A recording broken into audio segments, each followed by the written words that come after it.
Hi there, Mark here again. Today I'm going to start a new little project which involves my trusty old Landfreeder CC-01. And here it is. It's a few years old, it's had a lot of use, and my son Alf and myself have had a lot of fun driving this truck, but I think now it's time to give it a bit of an update, and I'll tell you why. A few weeks ago I saw on RC Dom UK's channel, check him out, I'll put a link in the description, and he's put a Land Rover Defender body on one of these and converted it to a lookalike Camel Trophy replica truck, and I really did like that. So I got chatting with him and he said we could do some runs together if I built one, so I went and ordered the body set. So let's take this one off. As you can see, it's pretty standard. I've changed the motor to a 55 turn.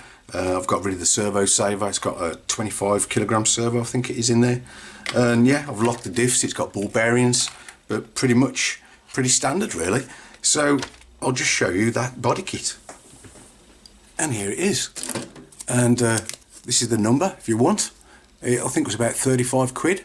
And you get quite a lot with this body kit. Obviously you've got the body shell itself, which is huge really for a 1/10. It looks massive, but I think it is about the right kind of scale.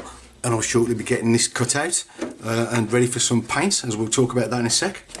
You get lots of plastic accessories. As you can see, there's kind of the wheel cover for the back. You get the grille and the sort of bars that go around the windscreen and so on. So, and I think there's light buckets in here because it is ready for LEDs. And you do get a comprehensive decal set, but I won't be using all of these because obviously I'm trying to do that Camel Trophy flavour, and I think I might be trying to paint the wheel arches rather than stick these on. We'll see about that in a bit. And there's your window mask sheet, and obviously you've got masks for the headlights and tail lights as well, as I said, because it's LED ready. You get a pack which has got a double-sided tape and all the fixings for the accessories there, and again a very comprehensive instruction sheet. Again, it's one of the bigger ones, so it's going to be quite involved, this, and as you'll see I'm going to be adding more accessories to it, so it's going to be even more complex than it shows here. So here's the Camel Yellow PS paint that I'm going to be using, PS19. To do the body, and I'll just put a picture up now of Dom's Camel Trophy Defender so you can see the kind of thing we're trying to do.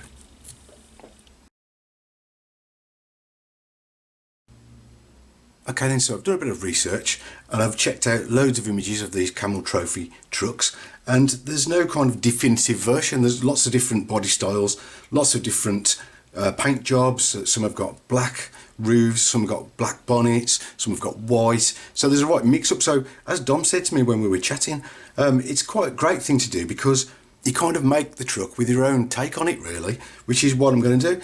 And I've had a great bit of help already from two guys, one being RC Dom. He sent me his spare sticker set, look, which is fantastic. He's only used a few of these, so that was really nice of him. I've got those. And he also sent me the Tamiya light unit, which I might be using. I think I need to find some of these connectors first though, but that was great, so thanks for that, Dom. Brilliant RC community. And in addition you can see these other accessories. Now I was talking to my friend Steve at RC Crawlers Mid Wales, and I was asking him where he got his parts from because obviously he's into crawlers, and lo and behold he said he'd send me a roof rack, and the parcel came and all these parts were included. So Steve, massive thank you mate, I really appreciate this. So we've got my roof rack that I could stick on the top. We've got those kind of boards for putting under the wheels, getting out when the car's stuck, so I think I'll be spraying those silver. I've got a spare wheel for the bonnet with a tyre on, fuel can, a fire extinguisher.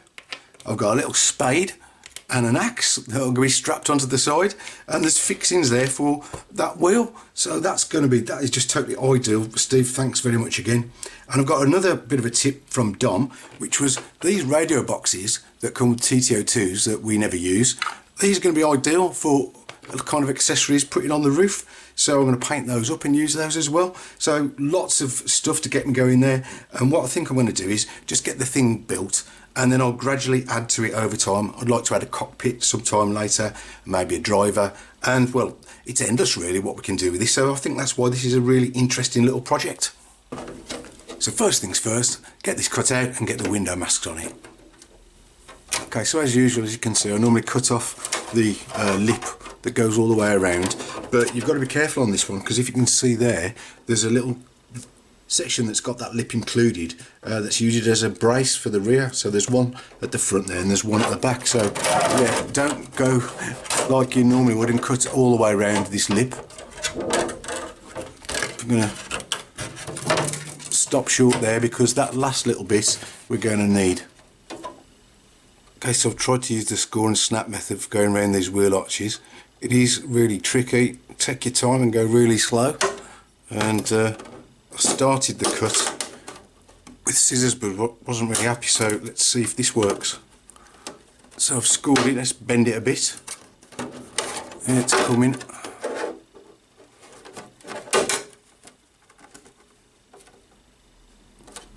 Okay, that's not looking too bad.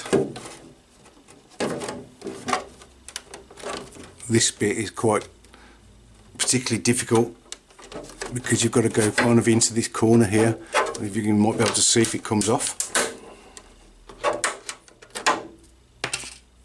You can see that there. So yeah, score and snap, I think is the only way you're going to do that really. It's going to be really tough to get in there with a pair of scissors. So I'll just get on and carry on. And here are those two pieces that you use that are part of that lip that goes around the bottom again, therefore bracing the back. There's the bit on the front and the bit on the back, so yeah, don't cut through those.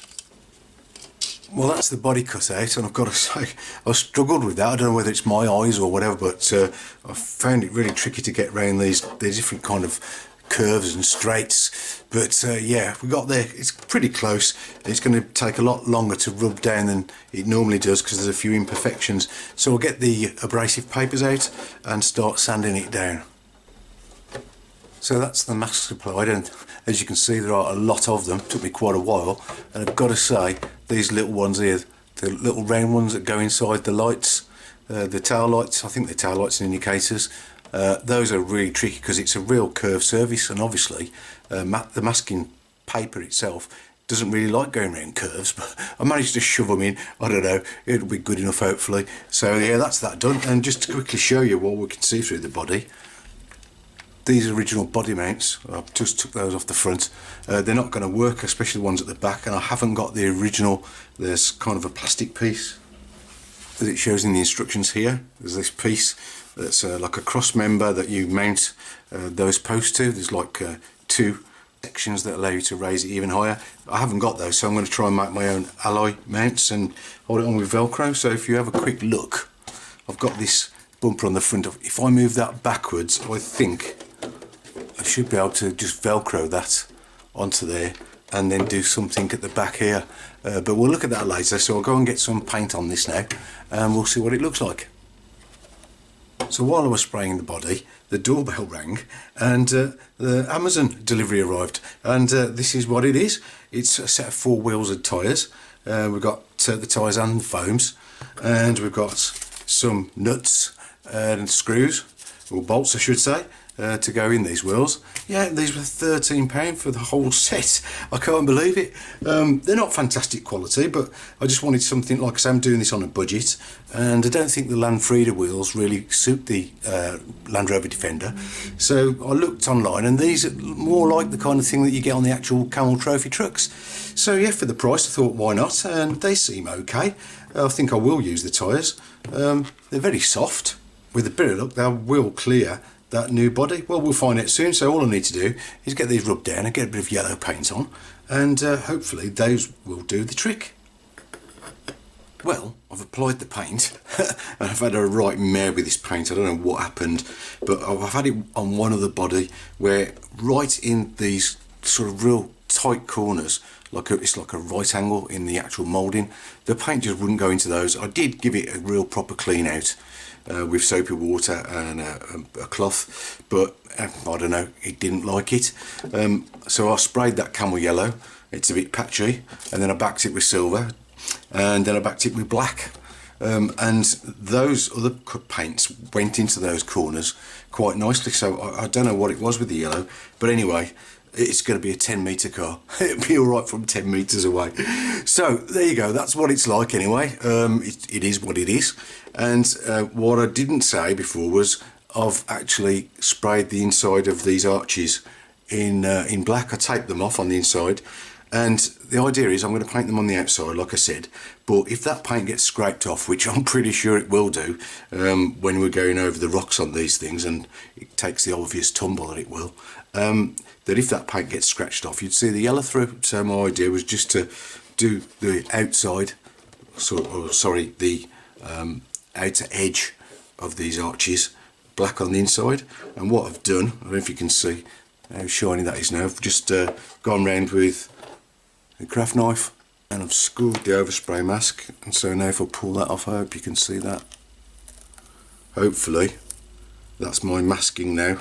The overspray is the masking for spraying the black on the outside. So that's that. And then the one that's the most scary is the bonnet.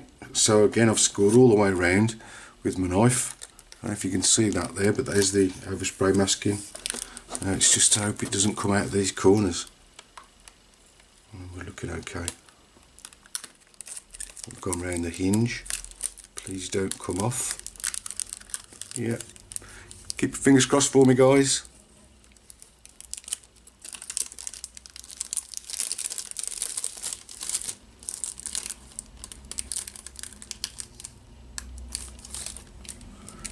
I think we've got away with that. So now it's off again with the black paints and spray the outside. Also, I've taken the coating off the front bumper as well. Again, I'll put some masking on that, masked off, so I've sprayed that black from the inside. Again, that's going to take impacts, and like I say, if the paint's scratched, we won't see the yellow through. Okay, back after doing the black on the outside.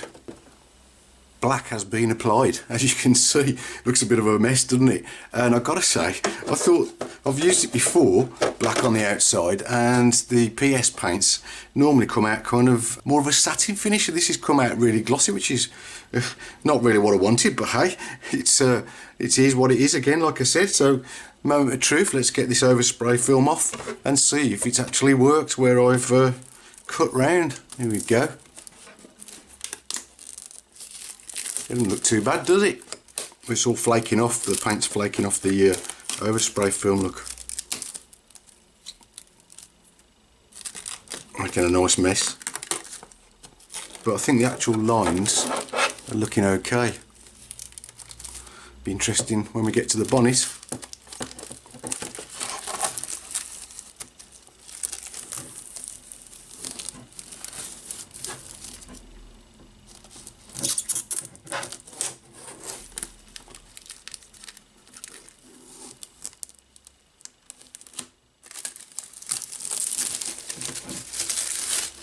I've got to say, quite pleased with that. It's looking quite good, isn't it? So yeah, sigh of relief. We can move on. Maybe I can rescue this after all. Like I say, with a few stickers on it, it might not look too bad at all. I just had a go at spraying the wheels in yellow and had a terrible reaction. So now I've had to rub it all down again. I need to start again, primer up, and get some more paint because I've run out of the camel yellow. So I think this video's gone on long enough. We've got, we've made some progress.